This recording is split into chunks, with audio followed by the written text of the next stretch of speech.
Hello and welcome to the Wild Wormhole. We're out here forging some keys. I'm your host DHaus with Jay and Mike. Jay, what's up, man? Not too much, dude. Just finals and school. You know. All the fun stuff.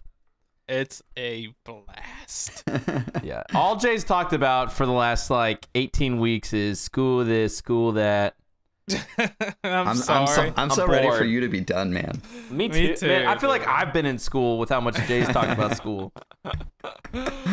Well, after tomorrow, which I'm assuming is when this podcast will go up. I don't know. But after tomorrow, all my finals are done for the semester, and then I only have one more semester, and I graduate, and I'm done. Never gonna go to school again. Nice. All right, Mike, what's new with you? Oh, man. Just playing as much KeyForge as I can. And also still trying to find an apartment, which sucks in Los Angeles. Yeah. Oh, God. I don't even Because if you're not a millionaire, you just don't get to live inside walls. Basically. Yeah, awesome. you guys told me what kind of properties you guys can afford for the kind of money that I can spend on like a 2-bedroom apartment, and it made me cry a little bit. Yeah, dude. It's you could put my house and Jay's house together and still pay less. Yeah, still pay less. I could live next door to you and then fly to work every day, and it would probably still be cheaper. Perfect. Mike, since you're spending so much on living expenses, I'm glad you got into KeyForge because it's so cheap to play these $10 decks. That's true. It's especially when you only have one or two, like I do. One or two what decks? One or Is that a joke? 200. One or two boxes. Hey, before we get into the actual meat and quit messing around because this is trash radio right now, we do want to say thanks to all our patrons. Last week we announced our Patreon and our Discord chat for our Patreons and everyone who came in at the $1, $3, $10 level. We appreciate you, especially those at the Mega Deluxe tier, who are actually live with us in Discord right now, which is so awesome. So that's pretty cool. Yeah. So if you're a Mega Deluxe, you get to listen to the podcast get recorded live. That's pretty cool. Yeah, we're very professional about it too. Yeah, you want to see how the meat's made, man. You get to see the behind the scenes action too. Yeah. Oh man. So anyways, if you want to check that out and be part of our Discord, it's actually been really fun this past week. Just chatting about decks, and it's not like a crazy ton of people. So I feel like it's pretty poppin' for the amount of people we have in it. That is for show. Yeah. It's more fun for me, like the giant KeyForge Discord. I barely ever go in there anymore just because there's so many people, and everybody's talking about their deck scores and stuff like that. It's I don't really care, so I'd rather just chat with people who are kind of on the same level as us when it comes to the game. Yeah. So people want to check out our Patreon. What's the link, Mike? It is patreon.com/thewildwormhole. Perfect. All right. This week in KeyForge, Mike, what did you do? You play some games? I did. I went over to my friend's house, my friend Sheldon's house, on I want to say Wednesday or Thursday, and we played 4 or 5 games, and I lost all of them. Nice. Because I'm trying. For some reason, it just brings joy to my soul when you and David lose at any game. Thanks, man. Thanks. So I am currently, as some of you may know, trying to find the perfect Battlefleet key abduction deck, and apparently I have not found it thus far. So I'm still on the hunt for that. I still had a fantastic time. This game's just watching the games play out with not really a stake in the outcome, just kind of seeing what can happen and enjoying it for what it is just so fun. So even though I did lose all 4 of the games I played that day, I still had a ton of fun. That's awesome. And most games I find to be pretty close. Rarely does somebody just destroy me. I mean, it happens every now and then. But most games are close, so it's fun. except for those 2 games that I played against We're you not last talking week. about that. Doesn't count. Yeah, I'm gonna give my buddy grief right now because one of my friends here he likes KeyForge, but he keeps saying like, I don't know, this feels like a snowball game where one person starts getting ahead and then you just can't stop them. It's just clear like they're the winner, and that has not been my experience at all. Like a lot of times, like someone will take an early lead and then someone will climb back, and then a couple big plays later, and it's like a race for that third key. So I told him he's just bad at the game. Clearly, it's his fault. I could not agree more about that. I was at a tournament this weekend that I actually ended up winning, and I won a Wild Wormhole playmat. So I feel like that was appropriate. Nice. But the final game that I played to win that was I was up 2 keys to 0 pretty quickly, and then all of a sudden he drew into like all of his shadows cards, and all like within like 2 turns he was at 2 keys, and like he was just almost there, and I barely won it. We actually went to time, and that was the only reason why I ended up pulling it out. Oh wow. Nice. Yeah. Holy cow. It was pretty crazy. Yeah, like I can't tell you how many times I've played a game and someone came from behind like 1-2 and then wins, or like even 0-2 and then they end up winning. It's so swingy sometimes, but that to me is what makes it exciting. Yeah. I will say probably with newer players, it might not happen as much. It might feel more like a snowball, but once you like learn the game, learn the combos, learn how to play well, then you can easily come from behind and just like obliterate someone. Yeah. So Mike won a tournament. Yay, good for you. Blah blah blah. By the way, what was the name of the deck that you won with? I won with the Mechanical Baron of Thorsholm, which is a deck that I've talked about on this podcast before. Yeah, Thorsholm. Thorsholm. Yeah, it's a Brobnar deck, so it's got to be something. I thought you said related. Thor's home, like Odinheim. Well, it's Thor's, like THORS, like the Norse god Thor, and then home, but HOLM. So I think that's still kind of pretty close. It's like kind of the same thing. Yeah. Nice. Yeah. That's awesome. Well, Mike, I also went to a tournament to win a Wild Wormhole mat, and I totally also... Just kidding. I lost. I scrubbed out 1-2. So I took the Warlord Z Raja Bell weird deck that I have. It's the Brobnar Sanctum Dis, 3 bulwarks, and like just massive. Oh, that's the one that you were like, this is a trash deck. Oh, it was. Well, I hated it first, and then I loved it, and now I hate it again. Just kidding. Of course. No, it was literally every game I played. It was like 1 turn away. Like each. So the 2 games I lost, it was literally like I needed 1 more turn, and then I had it. Like I had everything I needed, but that deck specifically, like it wants to ramp, but it's sort of like a mid-range ramp kind of a thing. So like takes it a few turns. To kind of get to the place where you have that max capacity, like you have so many guys they can't do anything about, and I found like against some of the faster decks that are like really rush decks, like I was just trying to like stall them and lash of broken dreams with Dist and say like, okay, well I'm just gonna make you slow down for that next key, but that forced me to keep going Dist, and that doesn't help my ramp, and so I ended up scrubbing out at 1 and 2, but I did learn like so much about like tempo and even playing a deck over the course of a tournament as opposed to like just randomly switching out and things like that. And it gave me a serious appreciation for those tempo cards like Miasma from Shadows, 1 cost, or not 1 cost, 1 amber for playing it. Sorry, different game.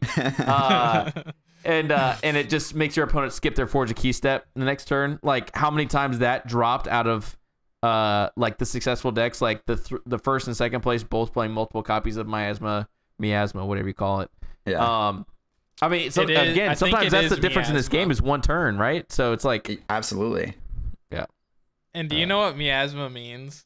No idea. No clue. It's like craziness happening. Like I'm trying to think of a synonym for it, but it's like when everything's like just going mass crazy. hysteria, or just like like mass hysteria would be a good synonym for it. Interesting. That's cool. Yeah. So scrubbed out of the tournament at 1 and 2. So afterwards, had a little extra time, decided to play my friend Landon in a couple games with decks that we hadn't played yet. We just had bought them recently. And they were two of the funniest games I've ever played. And I took a picture of one because one of these decks has 3 bad pennies, and I got all 3 bad pennies out at one point with awesome. Secret Needle. And then he played bad pennies, so there's like 4 bad pennies out there. And it was so funny because he like could not stop my like amber generation, but he literally kept doing like key hammer, miasma, like all these things just, like, that setting just you like behind over and over again. I'm like, I have all the amber I need, I just can't forge this round, so I have to wait another turn. And it was crazy. So we were just kind of laughing, like we were pretty much in a hold pattern where I only called shadows because there was no reason for me not to with the amber I had, and it was just crazy. I did bait and switch him when I was at 4 and he was at 14. Oh wow, nice. So no, 16. He had 16. It's so because we both went to 10, which was just so funny. But that's awesome. So lost 2 after the tournament, and then that night, finally convinced my wife to let me teach her how to play KeyForge, and I was so excited. And I gave her, I had one deck I hadn't played, so I played that one. She played a deck that I had played.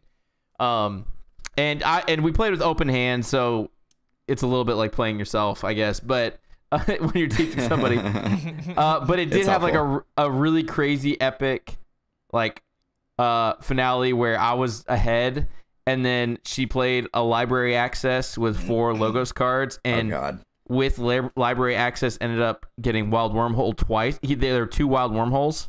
Wow. And so she played 2 wild wormholes, which got even more cards. I mean, it was out of control. Like what a goof. It was insane. She got a taste of the logos goodness. Yeah.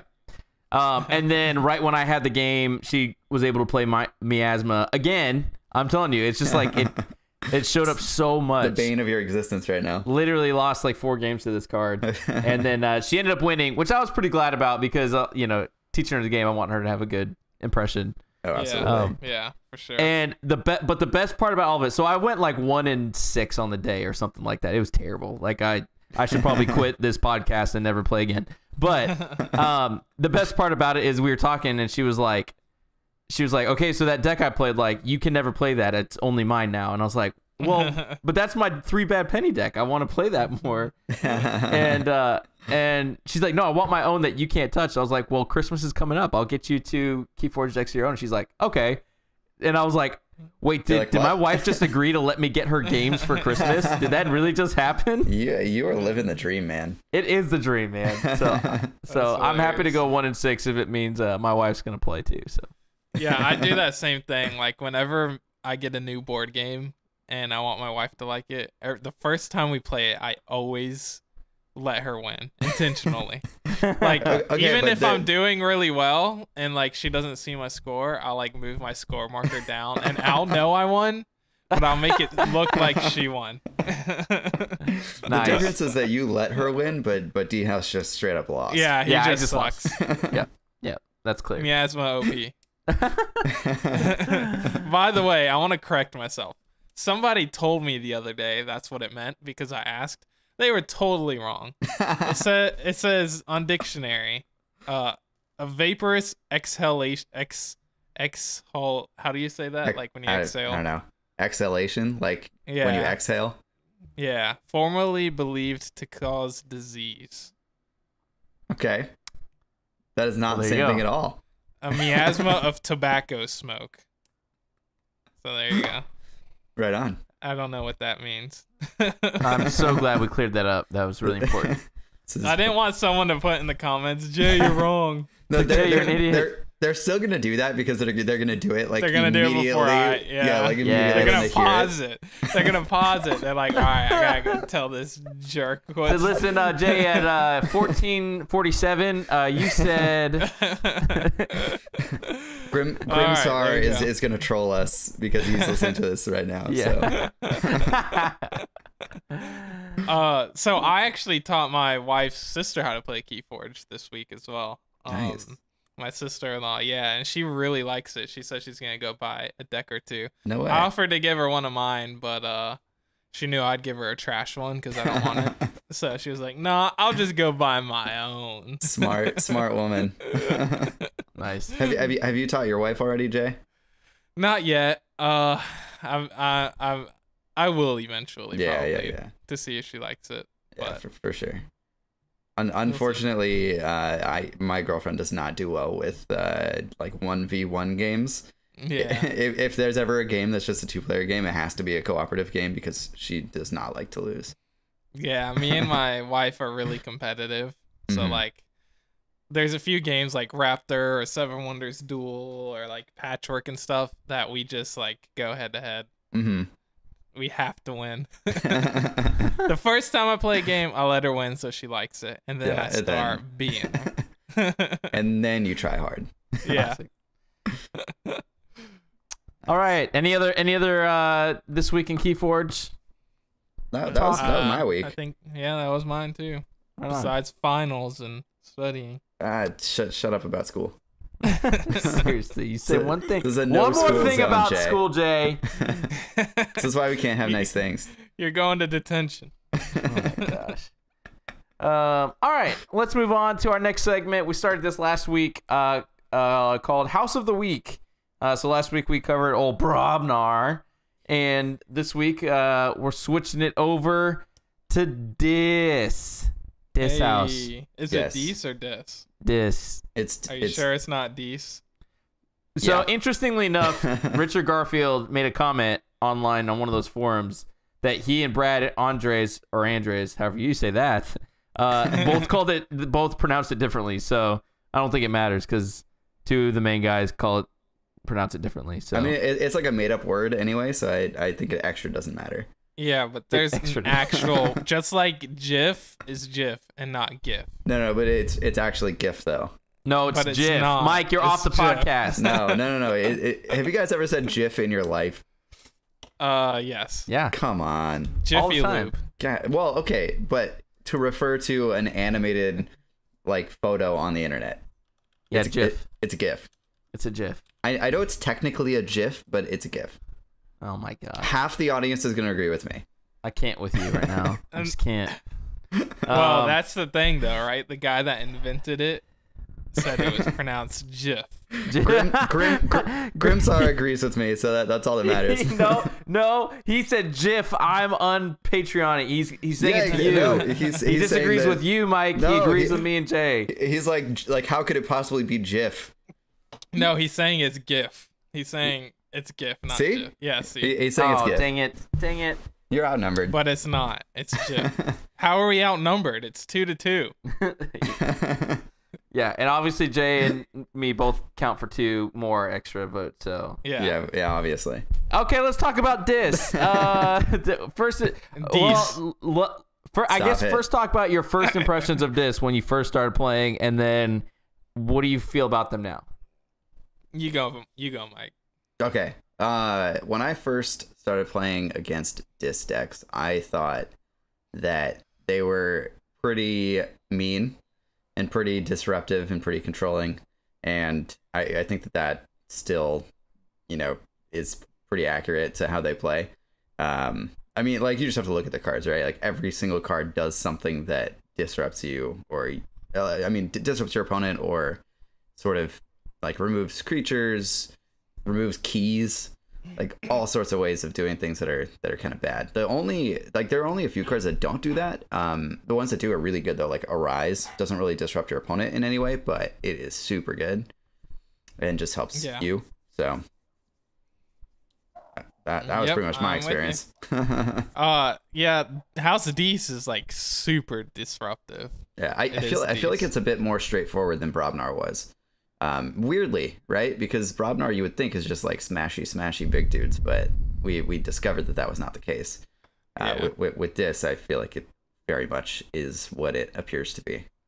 It's almost the control deck, because when you have like Succubus out there and the I don't know, that just like keep you from being able to do stuff like draw cards, or Yeah, like you have like keep you from forging keys Restringentus and stuff. Like your opponent can't play a certain house, or like control the weak, mm-hmm. make them play what house you want. Yeah, it's pretty gnarly.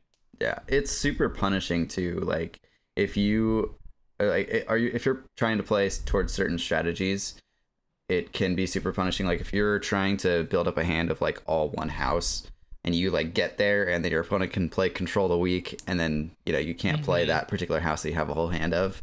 Like you can get really, really punished for doing that. Same with like real quick on Saturday during the tournament, I did play the winner of the tournament, and there was one turn I played control the weak, and called a house. Like I was just, and I kind of reasoned my way through it, thinking about what he played, made a choice, and it went to him, and he said, "Okay, I'm done. Your turn." Like he legit didn't have a single card he could play. Yeah. He couldn't do anything, which was so satisfying. Yeah, that has happened to me. It feels bad. It does feel bad on the other end, but like it feels skillful on your end. It does, and I mean, a lot of times you put yourself in that situation. So like if you're playing against Dis, I feel like the more you play against it, you have to just like realize that might happen and kind of plan accordingly.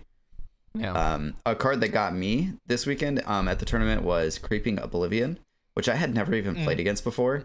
The card gives you an amber when you play it, and it's an action that says purge up to 2 cards from a discard pile. And I had a Nepenthe Seed out, and I had a Witch of the Eye and Bait and Switch in my discard pile, and he got rid of both of those. I would have loved to play another Bait and Switch that game, but it didn't happen. Yeah, Creeping Oblivion's that card that it's like, it doesn't feel impactful when you use it, but if you can get rid of cards like Bait and Switch, or like if they have Witch of the Eye that gets cards back, then it's really good to like be able to keep them from playing those kinds of things. You can get rid of like the Horseman even too, so that Horseman of Death doesn't bring back as many, or do Horseman of Death and then they can't bring them back anymore with it. It's a kind of a narrow card, but in the situations where it's powerful, I feel like it's really powerful. Yeah, and then it's got some of the best freaking wipes in the game. That was going to be my point. The first thing you see is like all these cards that have Dis in the name: Gateway to Dis, Hand of Dis, Key to Dis. So real quick, make good radio. Gateway to Dis is the one that just play destroy each creature, gain 3 chains. Yeah. So not even conditional, just everybody dies. Let's start over. Hand of Dis is a little simpler. Play destroy a creature that's not on a flank. And then Key to Dis fates is an artifact. Sacrifice Key to Dis, destroy each creature, and it's an omni effect. So just those 3 cards alone are extremely solid. Dance of Doom is an action. Play, choose a number, destroy each creature with power equal to that number. That's a cool card. This was played against me twice on Saturday. One was funny, one was legit. In my Warlord deck, like almost all my creatures are 5 power, and so when he played, I mean, he wiped like 6 creatures. It was so gross. It had basically no penalty to it. Another time, I was playing against my buddy JT, and he played Wild Wormhole into Dance of Doom, and I had a 4 strength creature, and he had a 4 strength creature, and so the only thing he could do is call 4 and destroy both of us. And so he ended up choosing 5 just to not choose it. Just to not choose a number that kills something. That's pretty crazy. And then you got like Hysteria, return each creature to its owner's hand. And the 3 fates, destroy 3 most powerful creatures.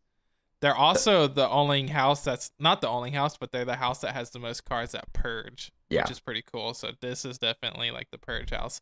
When you play a game with Annihilation Ritual, it's an artifact. Those games get so nutty. Yeah, and it says when a creature would enter a discard pile from play, it's purged instead. I played a game against my sister-in-law that she played that round 1.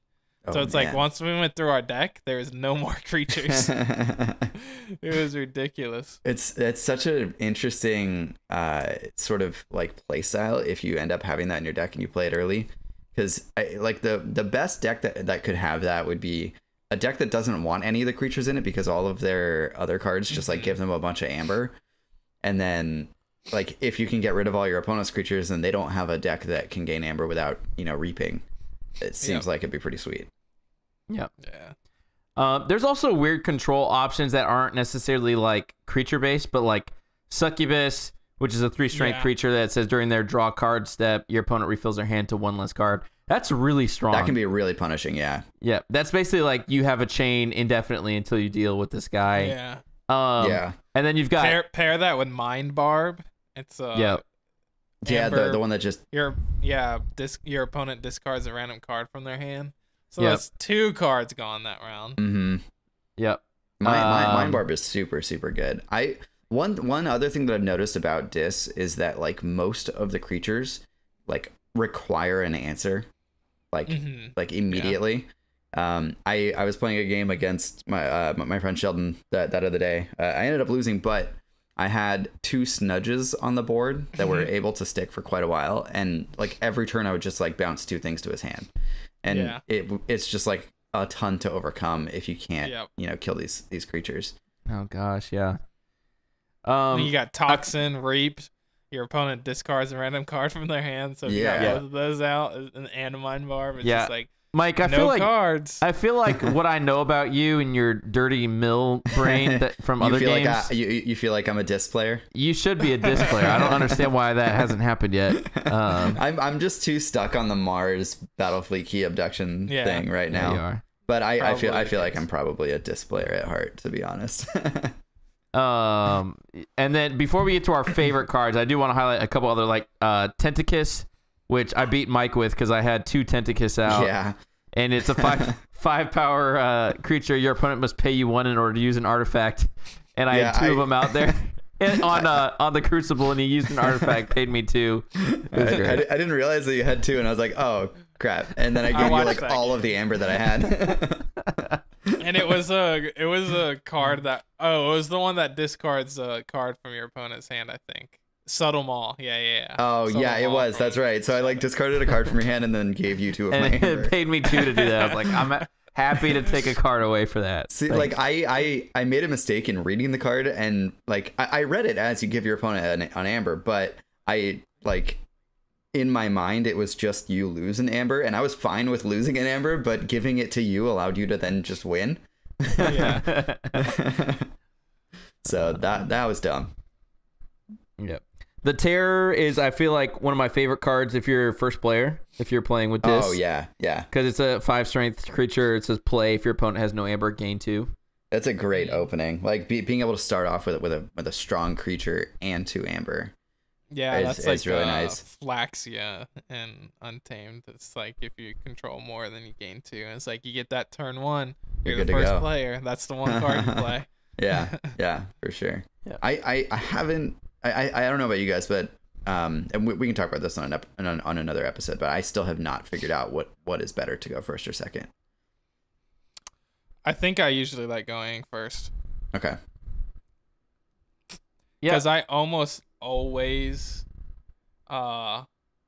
mulligan if it's not a good, like I kind of know what's good to have early.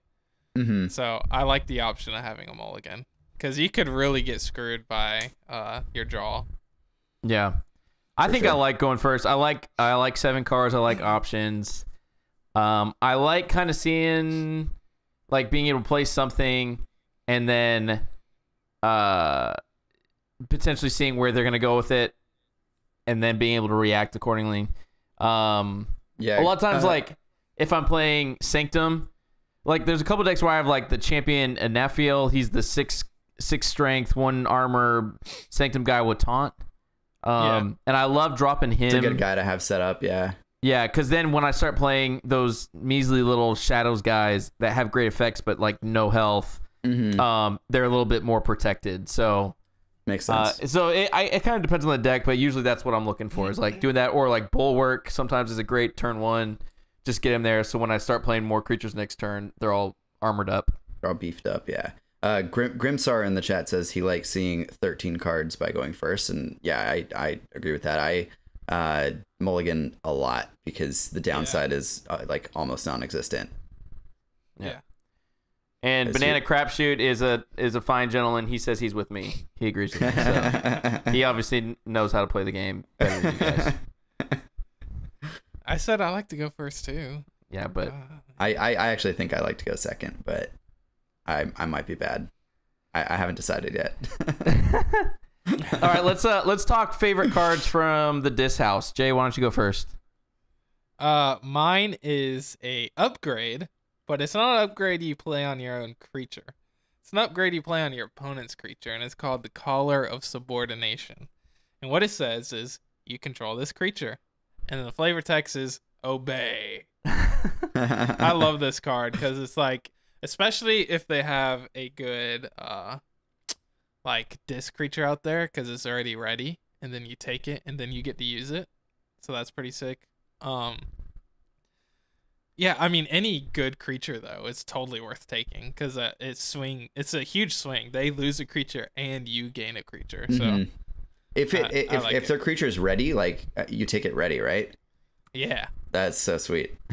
Yeah, so if it's disc, then it's totally then able to be used. Yeah, exactly. It's extra awesome. I'm trying to remember. Oh, I remember what I played this on against you. We were both playing Mars houses in both of our decks, and you played that huge dude. What's his name? I think he's like Zorg or the Yixlix Dominator, one of those maybe. It was the Dominator guy. Okay, yeah. I think. Wait, what's he say? What's the Dominator say? The Dominator's he comes and plays taunt. He has 9.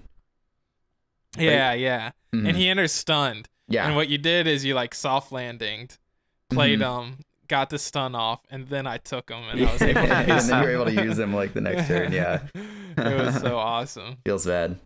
By the way, since you mentioned him, the tournament on Sunday, the deck that won had 2 Shadow Selves, that 9 cost or 9 strength guy in Shadows that just soaks up damage. And 3 Yixlix Dominators. That sounds crazy. Like, so, if you have the Shadow Cells in between. Yeah, that's exactly what he did. He like played Dominator, like Tiny Shadows guy, Shadow Self, little Shadows guy that steals, like Dominator. It was like, oh my gosh, what the heck? That's awesome, because like a lot of the time you'll just attack the Shadow Self. Yeah. And the Shadow Self doesn't have taunt. And the Dominator does. So if you have the Shadow Self next to a Dominator, you have to attack into a 9 health creature, and then or a 9 power creature, and then that creature doesn't even take the damage. Take damage, which is nuts. Yeah. Yeah, that sounds really powerful. Yeah, hence why he won the tournament. So good for him. All right, Mike, what's your favorite discard? All right, my favorite discard is kind of I guess a weird one. I don't know. It doesn't feel like a discard. This feels the least dis of all the cards. But it is a Library of the Damned, and it's an artifact, and it has an action archive card. So that's cool too. It's super powerful. Yeah, the art's great. I really, really like archiving. I think it's a really cool mechanic, and being able to set up for those later turns and, you know, get those sort of big combos off is really fun, and that's kind of what I have fun with. I was playing a game where I had 2 of these out. And so I would call Dis, I would like reap with some creatures, and then archive 2 cards. And then I also had Screaming Cave out, and Screaming Cave is another artifact that says action, shuffle your hand, and discard pile into your deck. So I would play like all my Dis stuff, and then archive everything else, and then shuffle everything back into my deck and redraw, hoping to get more Dis stuff that I could like use on the following turn, so I could keep calling that house. So eventually my plan was to just have like, you know, like being able to use a bunch of disc stuff like over and over again, and then just like eventually grab all of my deck from like out of my archives and then do some silly things. It didn't work out though. I died.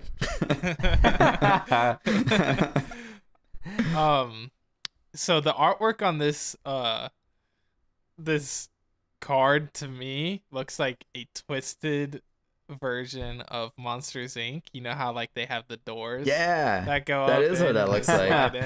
It looks just like that. That's totally true. That's awesome.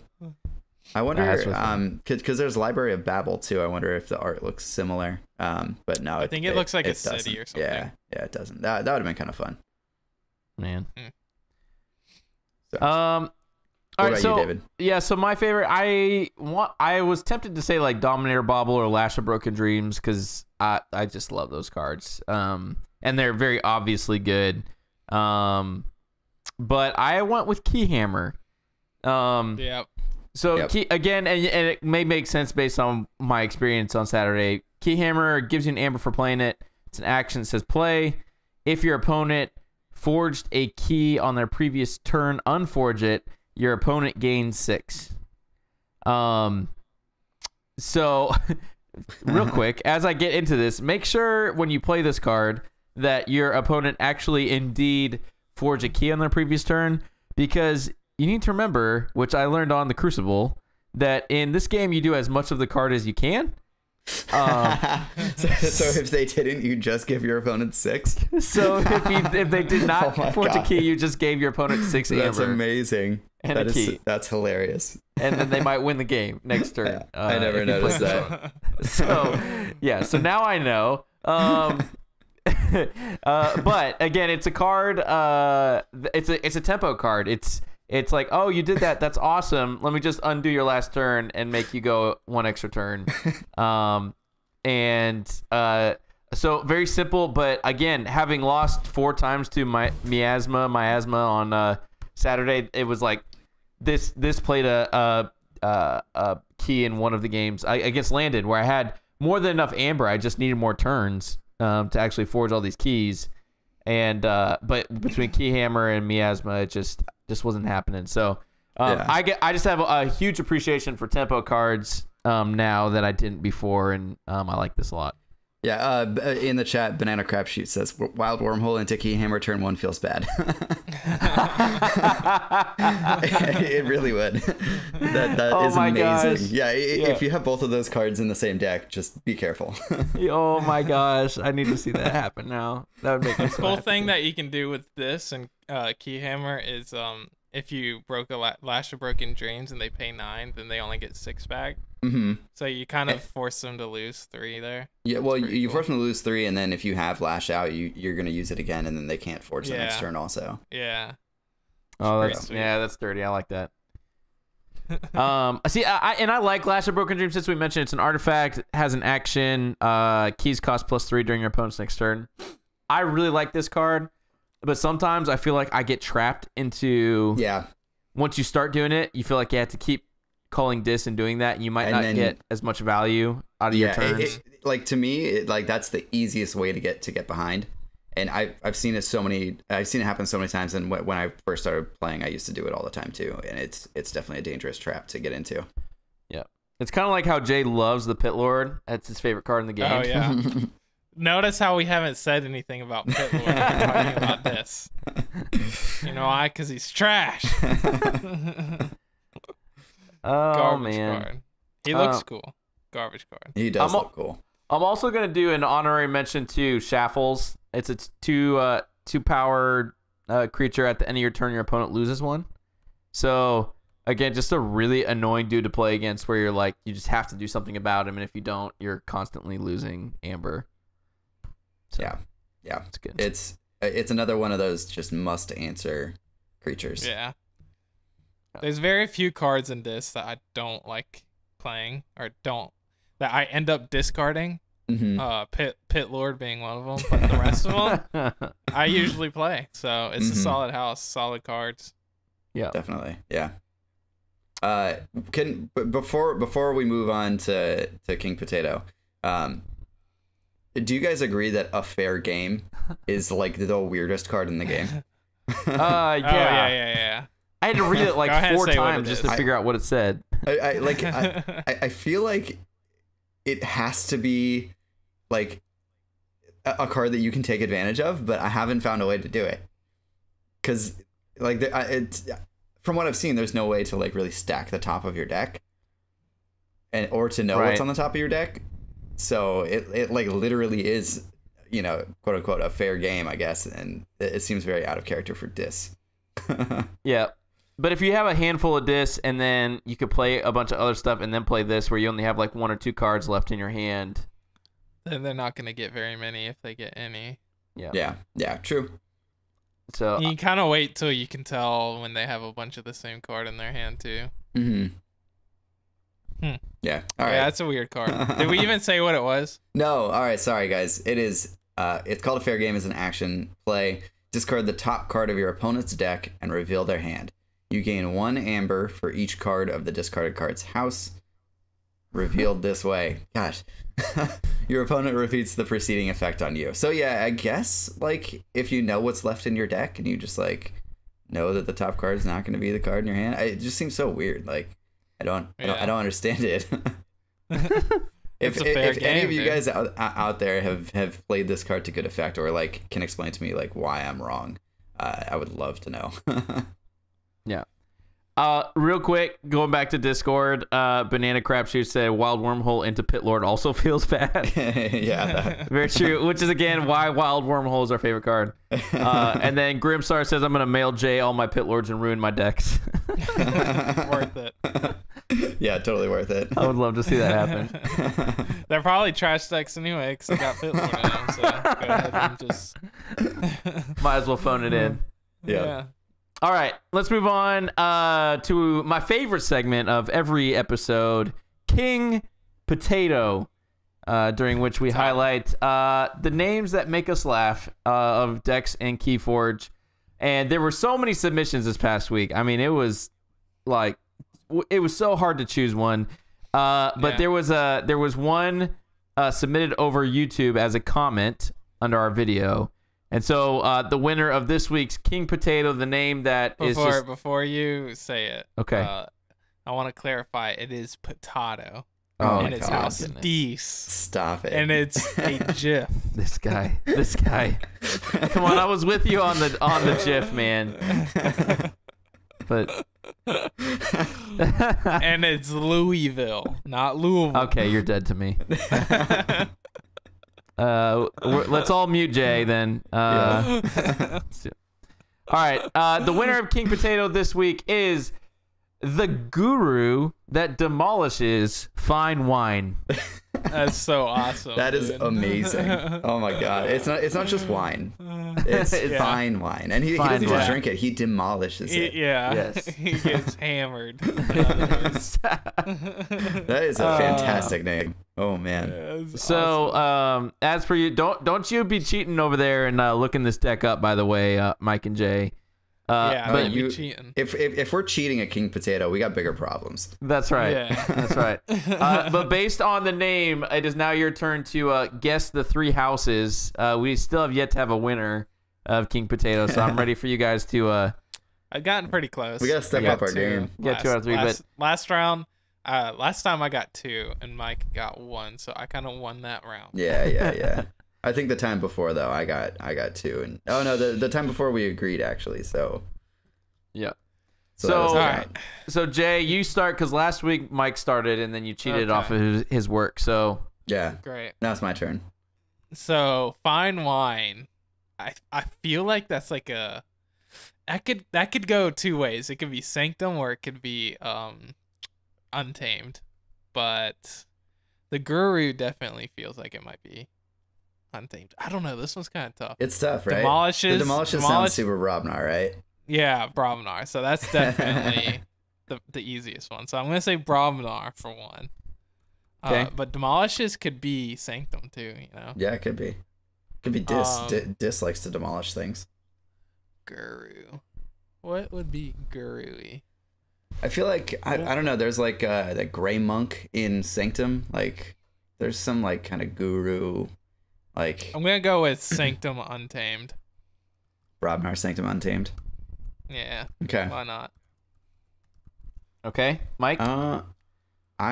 So for the fine wine part, to me, it's definitely either Sanctum or something, because like it makes me think of like Heil the Merchant or like Jehu the Bureaucrat. Like they're definitely seem like fine wine appreciators.